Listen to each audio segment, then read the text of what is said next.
Welcome to Haunting Vales. I am your host Noah for today's real-based story. And what you're about to hear, it's a warning, the kind you don't ignore, the kind that echoes in your mind long after the lights go out. So, before we go any further, if you're watching this alone, you might want to turn on a light, because once this begins, there's no turning back. What you're about to hear is the terrifying, documented, and deeply disturbing case of Latoya Ammons. A woman whose family found themselves at the center of something so dark, so evil, that even seasoned professionals were left shaken and forever changed. Some call it hysteria, others say it was a hoax, but those who were there, those who saw it with their own eyes, know the truth. They call it the house with 200 demons. And the horrors that happened inside that house on Carolina Street, they will disturb you long after this video ends. It started in November of 2011. A fresh start, or so Latoya Ammons thought. She had moved into a modest home on the 3800 block of Carolina Street in Gary, Indiana. A small rental, nothing fancy, slightly run down but affordable. She moved in with her mother, Rosa Campbell, and her 3 children, a daughter, 12 years old, and 2 sons, ages 9 and 7. At first glance, the home was just another building in a struggling part of the city. There were boarded-up properties nearby, rusted fences and cracked sidewalks. Life was hard in Gary, but they were used to that. What they weren't used to was the feeling they got the moment they stepped inside. Almost immediately, Latoya said the air felt wrong, heavy, thick, like breathing through cotton. Rosa felt it too, a quiet pressure, like something unseen was hiding in the walls, listening, watching. The kids complained of being tired, more irritable than usual. Latoya brushed it off. Maybe they just needed time to adjust. Maybe the stress of moving was taking a toll. But the longer they stayed, the worse it got. It began with something simple. Black flies in December. They began appearing on the screened-in porch, clinging to the windows, buzzing in clusters, dying in piles. Rosa and Latoya swatted them, sprayed them, cleaned daily, but they always came back, over and over again. No open food, no rotting garbage, no reason. And yet there they were, living, dying, multiplying, hundreds of them. And that's when it started to feel symbolic. Like the flies weren't just insects, like they were a sign, a warning. Next came the sounds, footsteps, heavy, deliberate footsteps. Rosa was the first to hear them. At night, after everyone had gone to bed, they came from the basement, the creaking of the stairs, one step at a time, slow and steady, always ending just on the other side of the basement door. She'd sit frozen in the kitchen, listening as something climbed the stairs.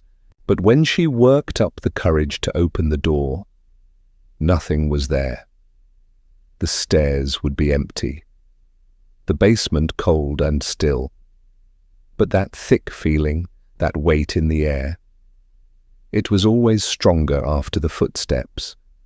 One night, Latoya was up late. She couldn't sleep. The house was quiet. The only sound was the occasional hum of the refrigerator. Then, a sudden creak, louder than usual. Then a loud, sharp bang from the basement. She jumped to her feet and rushed to the stairs. But when she looked down, nothing had fallen. No broken shelves, no boxes tipped over, just silence, stillness, and that feeling that you're not alone, that you're being watched. It escalated quickly after that. One early morning, Rosa heard screaming from the children's bedroom, not just crying, screaming. She ran in to find the unimaginable. Her 12-year-old granddaughter was floating, not standing, not climbing, floating. Her body was rigid, arms at her sides, eyes rolled back completely into her head. Rosa froze. Time felt like it had stopped. Her voice caught in her throat. Then she screamed for Latoya. Together the two women tried to pull the girl down, crying, praying, shouting the name of Jesus. Finally the girl slowly descended back onto the bed. When she awoke, she had no memory of what happened. She just looked around, confused and scared. The family rushed her to the hospital. The doctors found no injuries, no signs of seizure, no explanation. After that, things began to change in all the children. The youngest, the 7-year-old, began to growl. Deep, guttural growls. Animalistic, unnatural sounds that no child should be able to produce. His face twisted with rage. He began speaking in a voice that was not his own. Deeper, rougher, older. He'd snarl at Latoya, call her names, obscene things no child should even know. Then he'd snap out of it, with no memory of what he'd said. The middle child, 9 years old, began to talk about shadows. He said they lived in the corners of the room. He said one of them had red eyes, that it stood over his bed at night and whispered things about hurting himself, things about hurting others. He started wetting the bed, started crying in his sleep, and every time he'd wake up, his eyes would shoot straight to the corner of the room, the same one. Every single time, their sister began drawing strange things, circles, horned figures, scribbled symbols that neither Latoya nor Rosa recognized. When asked why, she shrugged. "They tell me to draw it," she said. When asked who they were, she just smiled. Latoya and Rosa turned to their church. They were faithful, spiritual women. They believed in good and in evil. And they believed something was inside their home. A local pastor agreed to visit. From the moment he stepped in the front door, he felt it, the tension, the pressure, the coldness that seemed to linger in every corner of the house. He prayed. He walked the rooms. He sprinkled holy water. He placed small crucifixes on windowsills. He told them to stay strong in faith. But after he left, the activity spiked. One night, Rosa was woken by loud banging on the walls. She crept into the hallway and saw something she could barely process. Wet footprints, bare, human footprints, coming from the living room, leading directly to the basement door, but no one in the house had wet feet. Everyone had been asleep. The footprints ended at the top step and disappeared. By January 2012, Latoya was desperate. She called her family physician, Dr. Jeffrey Onyukwu. Maybe it was mental illness. Maybe her children needed therapy. Something, anything, rational. Dr. Onyukwu visited the home to evaluate the family, but what he encountered was far from ordinary. During the visit, he heard loud thumps from inside the walls. Items moved on their own. He noted that the children acted strangely, as if someone else were behind their eyes. He wrote in his report that the family might be suffering from delusions of demonic possession. But he also noted that he didn't feel safe. He left the house quickly. He would not return. Then came the event that shocked everyone and confirmed for many that something truly evil had taken hold. The family was at the hospital again. One of the boys had lashed out violently, screaming, hitting, convulsing. Nurses tried to restrain him. Social worker Valerie Washington and several medical staff were present. The boy glared at them, his eyes rolled back. He began growling. Again, and then slowly he began to walk backward, up the wall. 3 steps, 4 steps, onto the ceiling. Every person in that room watched it happen. No support, no trick, no wires. He moved like gravity had flipped upside down. Then he flipped and landed on the floor, expressionless. People screamed. Valerie ran. Nurses were shaken. The hospital chaplain was called. So was the Department of Child Services. They didn't know what to do. There was no diagnosis, no rational explanation, only fear. This was no longer just a haunting. It was something darker, deeper, more violent. The police were called. An investigation was launched. And the world would soon discover that the horror inside the Ammons home was just beginning. Because once the investigators stepped into that house, what they would find would change them forever. And what came next would turn this quiet Indiana home into one of the most infamous, haunted houses in American history. The boy walking up the wall was the turning point. No one could explain it. Not the nurses, not the doctors, not the social worker. Everyone saw it. Everyone agreed. It was physically impossible. That moment tore through the barrier between belief and reality. Latoya wasn't just a mother with a troubled household. Now she was the center of a haunting the state could no longer ignore. The Department of Child Services officially opened a case. They suspected child abuse. But something didn't sit right with them. They had been called out to investigate psychological harm. Yet what they encountered was something far more chilling. Case manager Valerie Washington documented her experience in detail. In her report, she described how the youngest boy growled like an animal, how his eyes went completely white, and how he seemed to know things, deep, dark, personal things, about the people in the room. He told Valerie something about her personal life, something private, something she had never told anyone. Her hands shook as she wrote it down.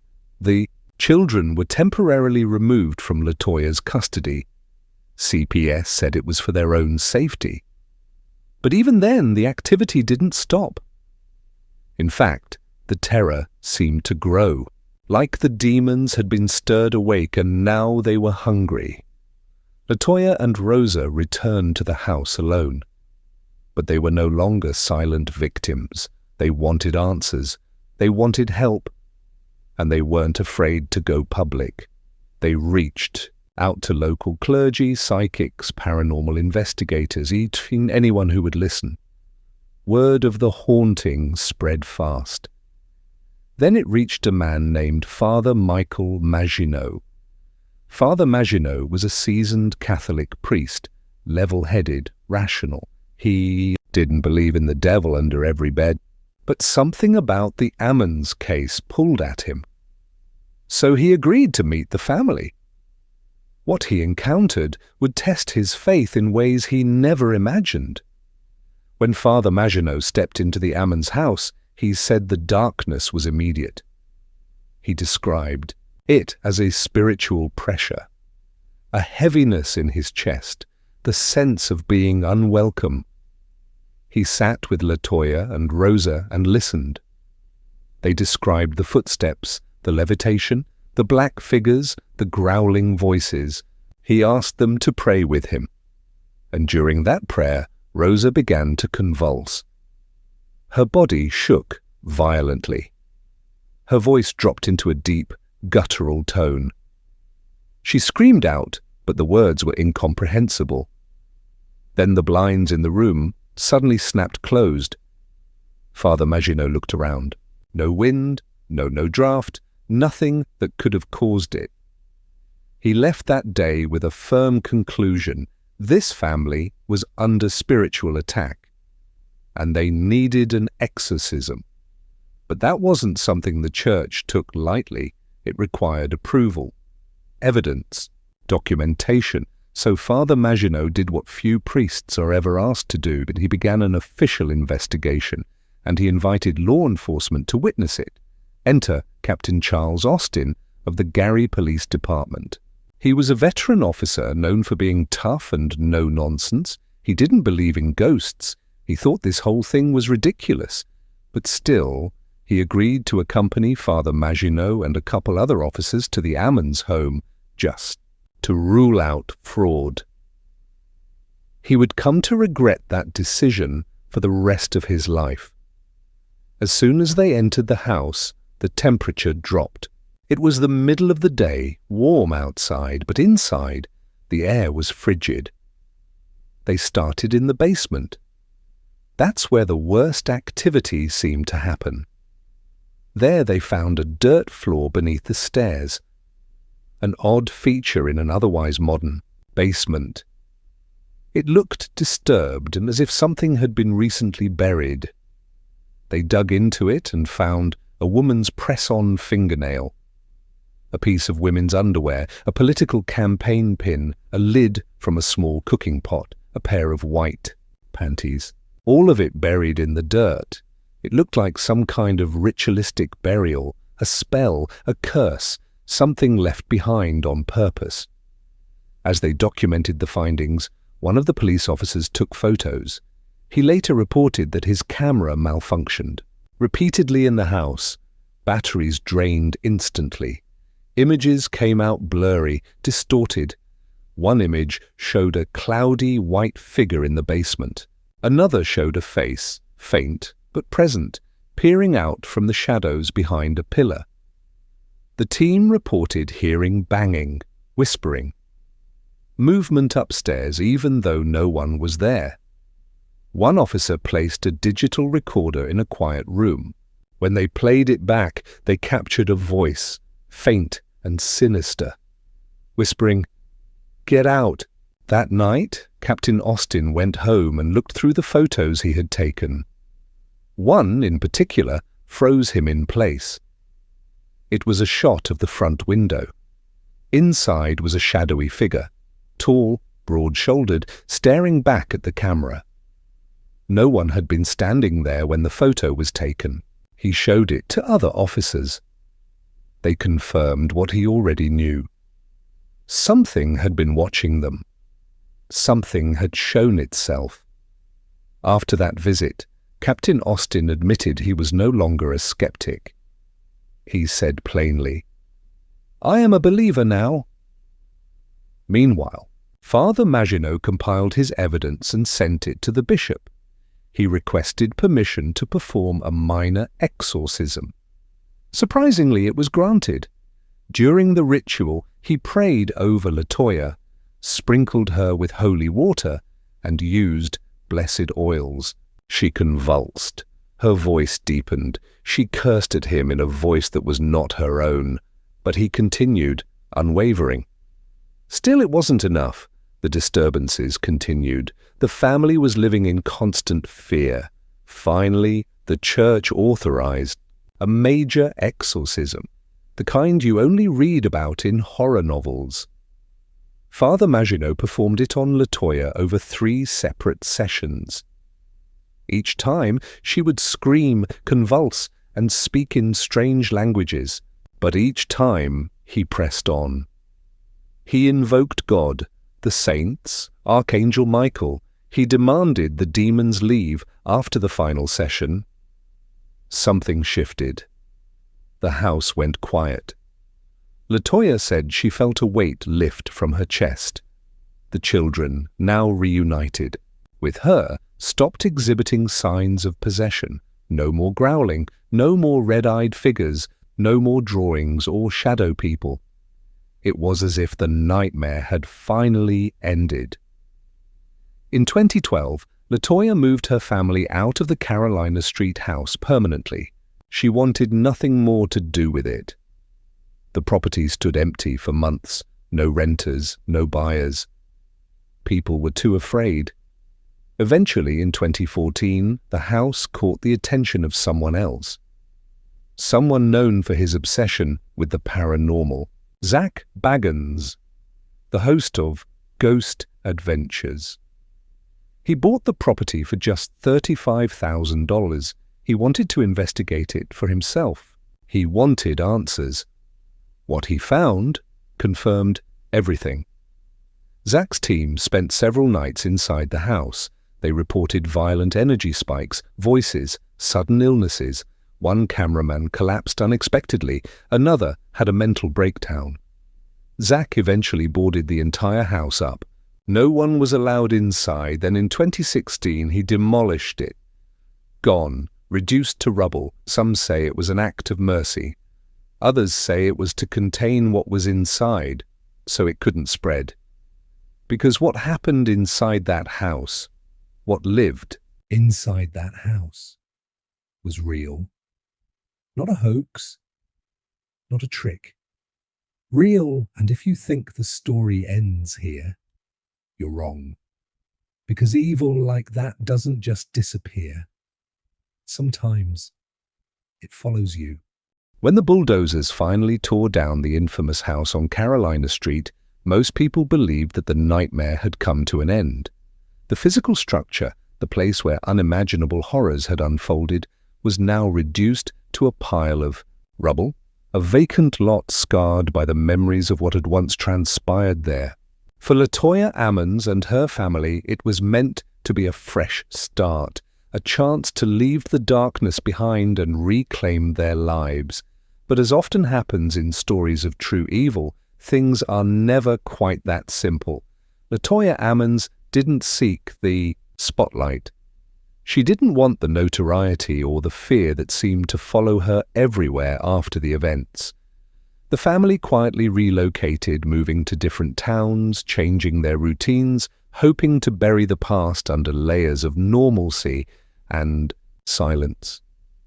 She stopped speaking publicly, cutting off interviews and refusing to revisit the terror that had consumed her life. But the echoes of the haunting remained, haunting not just her family, but everyone who had crossed paths with the case. The whispers in the dark, the unexplained phenomena, they didn't stop with the demolition. If anything, they grew louder. In the void left behind, skeptics have always been vocal, dismissing the entire episode as a concoction of lies, exaggerations, or a desperate plea for attention.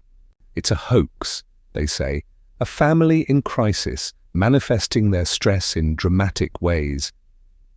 But this explanation fails to account for the sworn testimonies of professionals who had no reason to fabricate stories.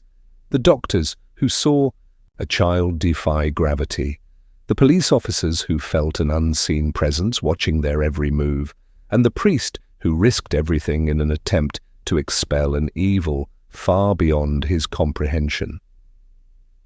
Captain Charles Austin, the grizzled veteran of the Gary Police Department, still recalls the chilling atmosphere of that house decades later, the icy grip that tightened around his chest the moment he crossed the threshold, the voices that whispered threats just beyond the edge of hearing. He once stated in an interview that what he experienced in that home was not normal, not human. His words linger, heavy with the weight of someone who has stared into true darkness and barely escaped with his sanity intact. Others who came close to the house reported strange and terrifying side effects, panic attacks that left them gasping for air, sudden bouts of nausea and dizziness, equipment malfunctioning inexplicably, cameras that refused to record, batteries that drained within minutes, technology simply refusing to cooperate in the presence of something malevolent. And then there were the dreams. Nightmares that clawed at the minds of those involved in the investigation. Dreams so vivid and terrifying that the individuals woke drenched in sweat, their hearts pounding in terror. In these dreams, the shadows lengthened and morphed into faceless figures that whispered names and threats, voices dripping with venom and promise of pain. Some claimed to be chased through endless corridors, trapped in darkness with invisible hands, reaching out to touch and suffocate them. One social worker, overwhelmed by what she had witnessed and experienced, abruptly resigned, leaving behind her life and never speaking of the case again. There's a profound unease that grips anyone who confronts the truth of this haunting. It's the kind of terror that transcends physical evidence and logical explanation, a cold, gnawing certainty that some forces are beyond our control. That evil is not just a concept, but a living, breathing presence capable of invading homes, families, and even souls. After the house was demolished, Zach Bagans, the fearless host of Ghost Adventures, purchased the property with the intention of investigating it himself. His team spent several harrowing nights inside, capturing violent spikes of paranormal energy on their instruments. The phenomena intensified, voices echoed through empty hallways, and physical injuries struck team members without explanation. One cameraman suffered a sudden collapse and another experienced a psychological breakdown so severe that he quit the team entirely. Zach himself admitted that the experience left him forever changed. Night terrors haunted his sleep, and mysterious health issues plagued him long after the cameras stopped rolling. The Carolina Street house wasn't just a location for ghost hunting. It was a source of true, palpable evil that clung to anyone who dared enter. What's even more disturbing is that destroying the physical structure did nothing to cleanse the site. Paranormal enthusiasts and curious onlookers ventured to the vacant lot, hoping to catch a glimpse of the residual energy.